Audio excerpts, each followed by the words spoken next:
So, Cleve and Aaron, I don't know if you've heard about our new listener survey for Washington Post podcast listeners, but if you're listening to our podcast, you should be filling out our survey. Have you guys filled out our survey yet? I have not filled out mine yet, but I hear everybody's talking about it. I've not filled out mine yet either, and I think that's because I was not told a dollar amount that I could win. Yes. Just putting that out there. That is the big news about this survey. So we are looking to get information about our listeners and where and how they listen, what they like to listen to, how they think our show could be better. But Cleve, as you pointed out, the thing to note here is that if you fill out our survey, there's a chance that you could win a gift card up to $1,000, which is a big deal. And to do that, you have to go to washingtonpost.com/podcast survey.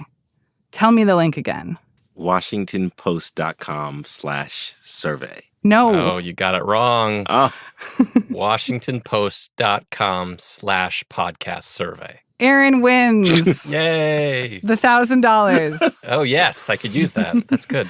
To be clear, employees of the Washington Post are not actually eligible for this prize. Darn. We are just joking. Fine. Okay. Well, thank you, listeners, for being game to do this. Again, to fill out our survey, go to washingtonpost.com/podcast survey.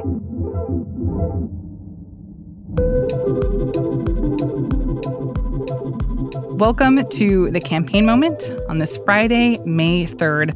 I'm Martine Powers, co-host of Post Reports. And hello, I'm Aaron Blake, senior politics reporter and the author of the Campaign Moment newsletter. Rounding out our group this week is White House reporter Cleve Wootson. Thanks for being here, Cleve. Of course, glad to be here.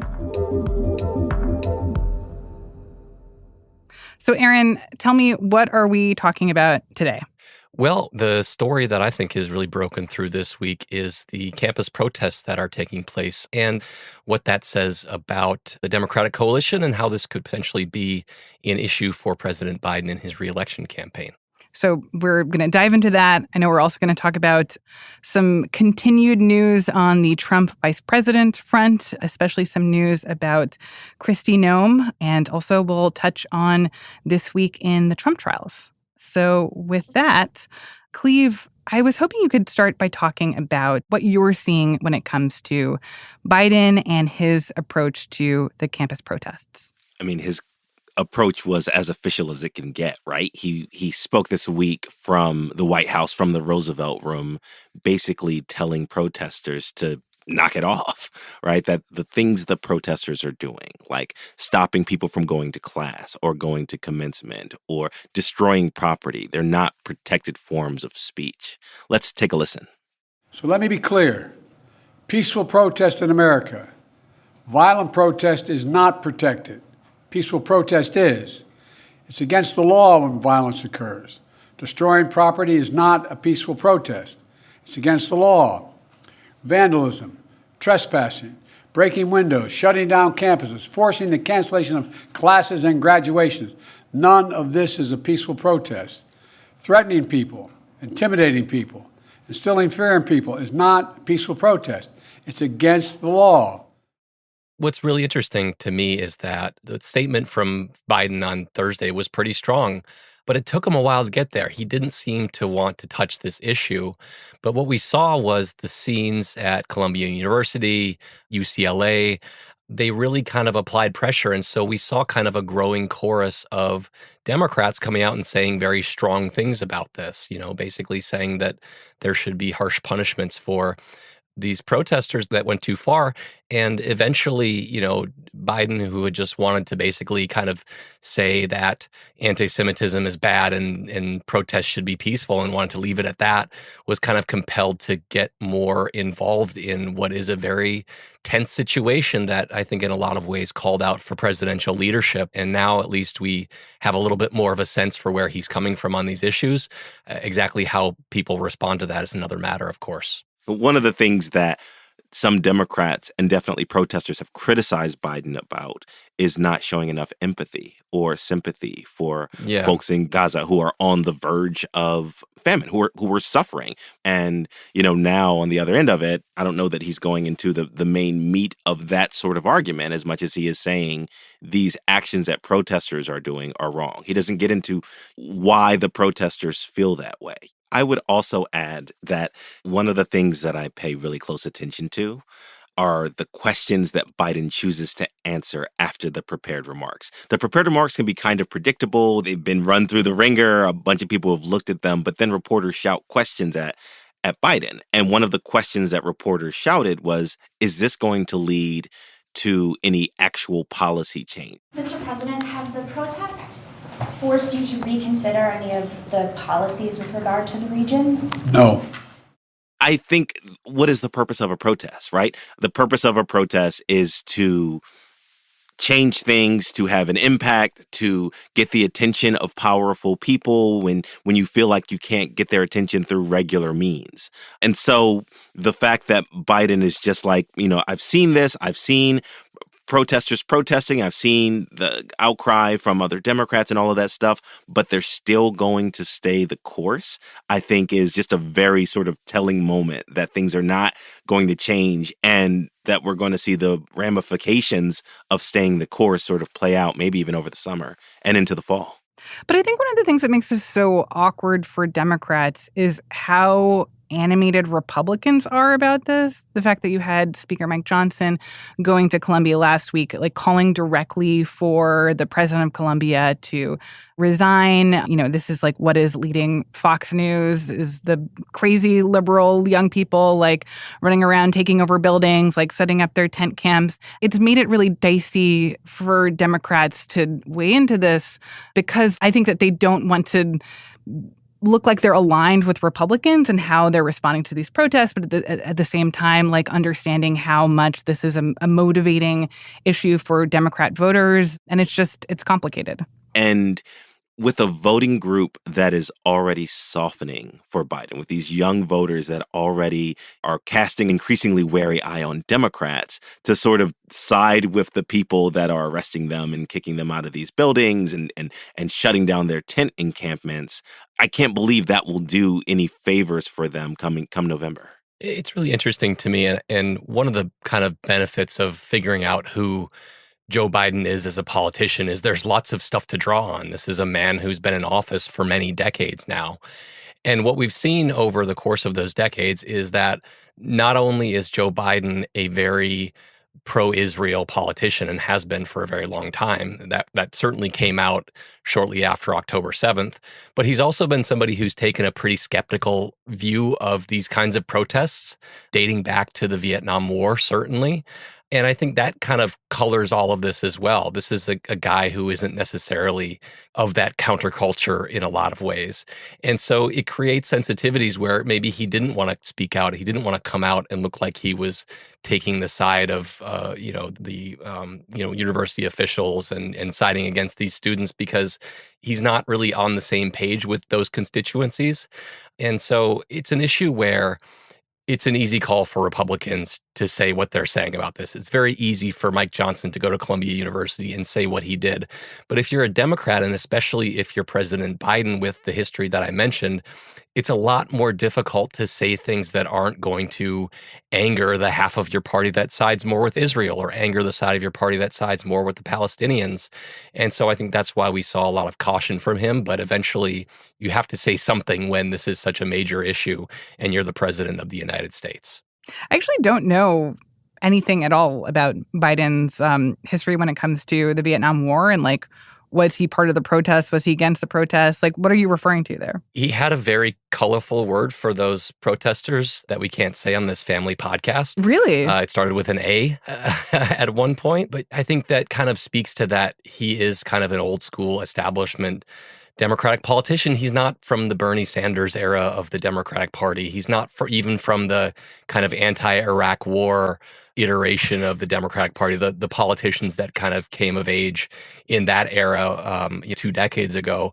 And so he comes at this from a very different perspective. And I think that's something that's kind of created some of these tensions that exist between him and those portions of the Democratic Party that are more kind of outspoken on these issues. And he's just not as comfortable doing that. Kind of like, we've talked on this podcast how he's not as comfortable being a warrior for abortion rights necessarily, or even saying, abortion out loud. It's just not who he is as a politician. And so that creates some interesting dynamics. Yeah, but I think that if you fast forward through history and you go to 2020, the summer of 2020, when folks were protesting in the streets of almost every city and town in America. You know, when Biden sort of emerged from sort of COVID seclusion, one of the first events that he did was he knelt with George Floyd protesters. Later at the Democratic National Convention, George Floyd's family spoke at the convention. And I think Biden has shown some flexibility, some fluidity in the ability to sort of stand on the side of protesters when he feels like it is the right thing or feels motivated to do so. It's just not happening in this circumstance because of what Biden has said is the ironclad commitment to Israel that does not seem to be sort of wavering. Aaron, listening back to your conversation with Elahe on last week's episode of The Campaign Moment, one thing that really stuck out to me that I think, frankly, is very fair is the sense of like how much are Democrats at large sympathizing with these protesters? How much of this is coming off as just like a bunch of rich kids at like rich, fancy private schools who want to protest for a couple of weeks before they graduate? And I'm just curious, what's your sense from the polling in terms of how much this is really changing things for Biden or how much people are paying attention? Yeah, it's a really good question. And I think we're seeing some kind of conventional wisdom creep in, at least among people who are maybe more sympathetic to Biden, that this is overblown as an issue, that these are elite college students who are taking part in these protests, and it doesn't really say anything about the broader electorate. We have seen polling that shows in the last few days that the war in Gaza ranks very low on the list of issues that people care about, and that includes younger people. It was something that was very important for about 25% of people who are under the age of 45.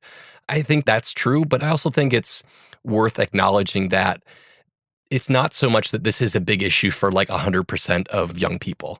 It's that it's a huge issue for maybe a very small but potentially very important section of the electorate.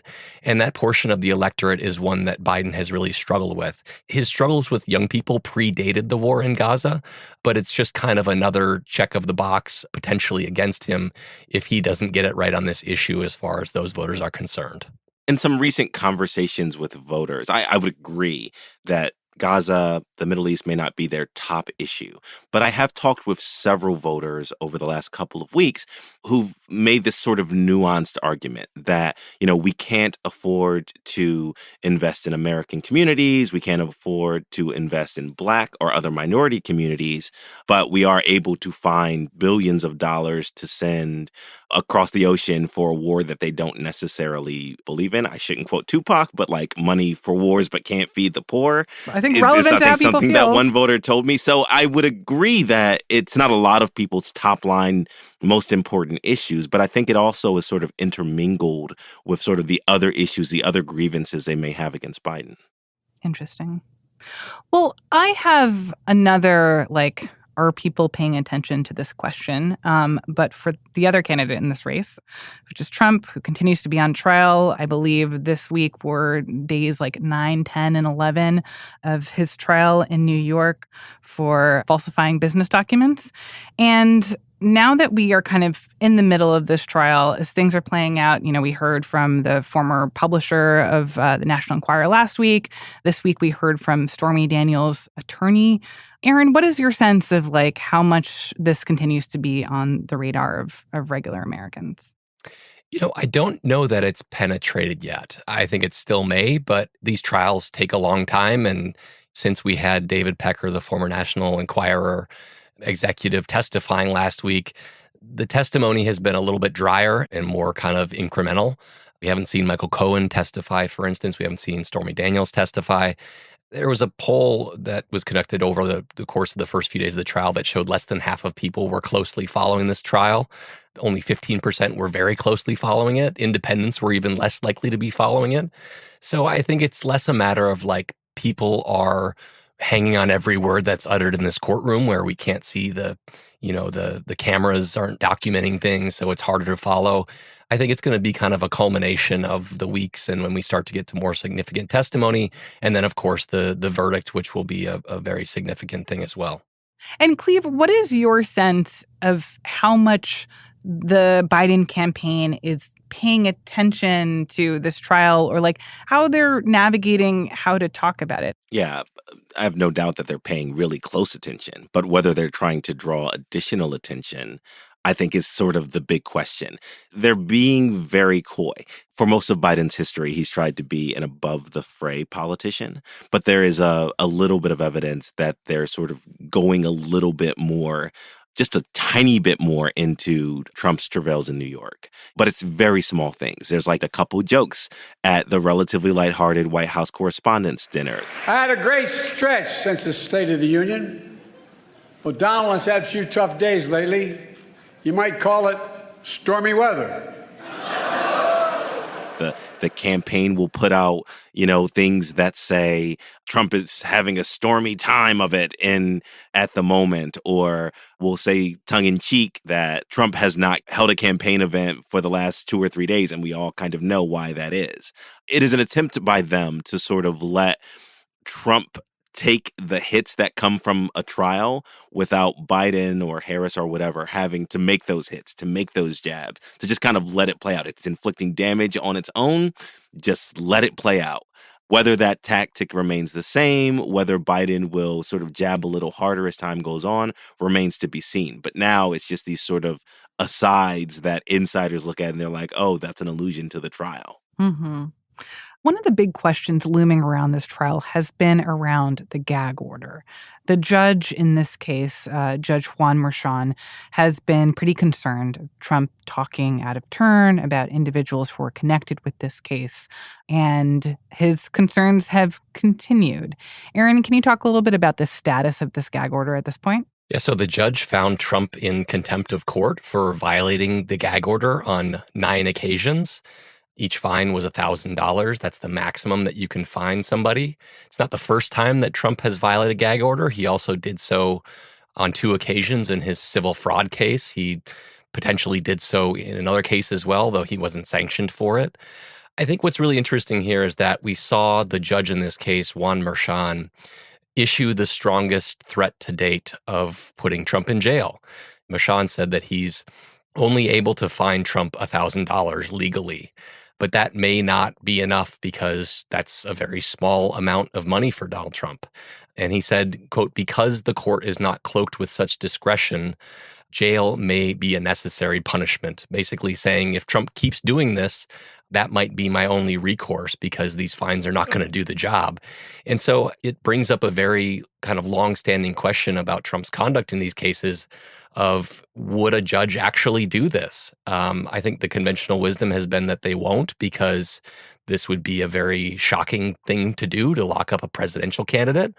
But these judges also have the sanctity of their proceedings to mind. And if Trump were to keep pressing the issue with these gag orders and with his comments about people in the case, it may be kind of the only option that the judge feels that he has at his disposal. All right, let's take a pause there. And then when we come back, we are going to talk about Kristi Noem, a pretty, frankly, horrible story about her dog, and how this might affect Trump's vice presidential pick. We'll be right back.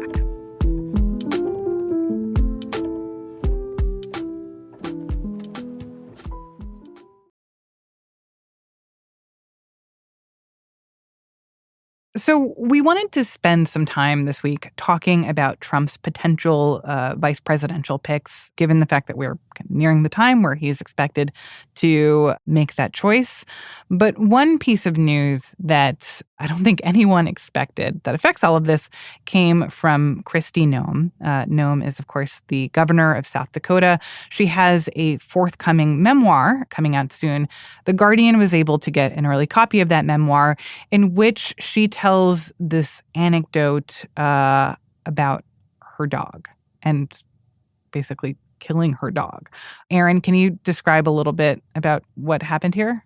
Yeah, so basically The Guardian came out with a story this week about Kristi Noem, the South Dakota governor and vice presidential pick potentially for Donald Trump, in her own book talking about a situation in which she had a dog named Cricket who was unruly and attacking chickens and allegedly being a threat to children. And she just decided to take him out to a gravel pit and kill him. She shot him.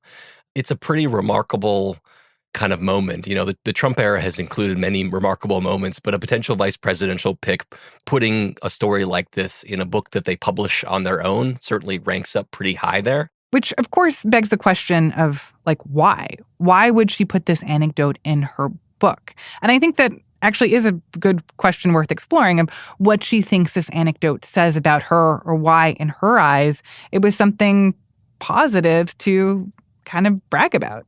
Yeah, so the way that she's described it is basically that it shows that she is able to do difficult things, that she's able to make difficult decisions and be politically incorrect in certain ways. Whether this is something that whether people view this as being politically incorrect and making a tough decision versus doing something that's cruel, I think is a very open question. As for the motivation for putting in the book, I think it's a really, really fascinating question. What we've heard from certain politicians in South Dakota is that this is a story that has been circulating and rumored for a while. Kristi Noem mentions in her book that after she killed the dog and also a goat right after that, she noticed that a construction crew had witnessed the whole thing. So it creates a situation in which potentially this kind of thing could have come out if she were a vice presidential pick. Things like this often do come out when you're a national candidate. And so maybe there's something to be said for kind of getting ahead of the story on your own terms. But certainly what we've seen is a pretty remarkable bipartisan backlash against her. The old kind of stereotype of a bad political attack ad is like, attacking your opponent for hating puppies. Well, imagine being able to run an attack ad about somebody who actually killed a dog, but here we are, I guess. But I just want to say that I find it in some ways like a little bit heartening that this is maybe the last remaining truly bipartisan reaction, which is that you're seeing both Democrats and Republicans, including Steve Bannon, including Donald Trump Jr., being like, you should not have done that. This wasn't a good thing. And I don't know, it feels like at least there's a floor for how we all as Americans are supposed to generally be nice to animals, and especially dogs. A fairly low floor. Fairly low floor. I was interested in how this issue could play politically, of course, because that's my mode. And of course, there's the story of Mitt Romney and his dog, who he put on the roof of the car during a family trip back. Seamus, yeah, this was a big story for a little while on the 2012 campaign. For people who don't know this, can you just explain a little bit the circumstances of Mitt Romney and his road trip and Seamus, the dog who ended up on top of the car? Yeah, so basically the Romneys have lots of children, and so there was not enough room in the car for the dog. And so the dog was placed on the roof for a quite lengthy trip. And Romney suggested that the dog was comfortable up there and that it wasn't a bad situation. But I believe there were certain things that happened over the course of that trip that would suggest otherwise. I think the dog had indigestion, right? And therefore, dogs need to go to the bathroom, and this dog went to the bathroom on top of the car, and it seemed like it was a pretty icky situation. Yes. Thank you for saying the hard part out loud. Is this what cost Mitt Romney the presidency necessarily? Maybe not. But, throw it on top of other things, and it's the kind of thing that maybe causes voters to question a politician's judgment and things like that, certainly. So if we are operating under the belief that this might potentially take Kristi Noem out of the running for Trump's being his running mate, where does that leave us? Who else has started to climb the ranks in terms of their consideration? This is always a difficult thing because it's basically the opinion of one person that matters. And so we've seen kind of a large number of stories that are floating potential frontrunners. Recently, we've seen Marco Rubio's name reemerge. Which is shocking to me. Like Marco Rubio, who had this whole tit for tat about this small Marco or little Marco. Marco, yes. Trump's and then small hands. Yeah, that it just seemed like their animosity toward each other had become very petty in the 2016 election. And so it's very surprising that they'd be willing to put that aside and become running mates. Trump has proven that he's willing to look past things like that, as long as you toe his line moving forward. Rubio maybe hasn't done that as much as others have, but also a consideration that my colleagues have isolated when it comes to Trump's VP pick is he really wants to win. And Marco Rubio checks a lot of boxes. He's Hispanic. He's a relatively establishment-oriented politician, so maybe that brings some of those voters back in.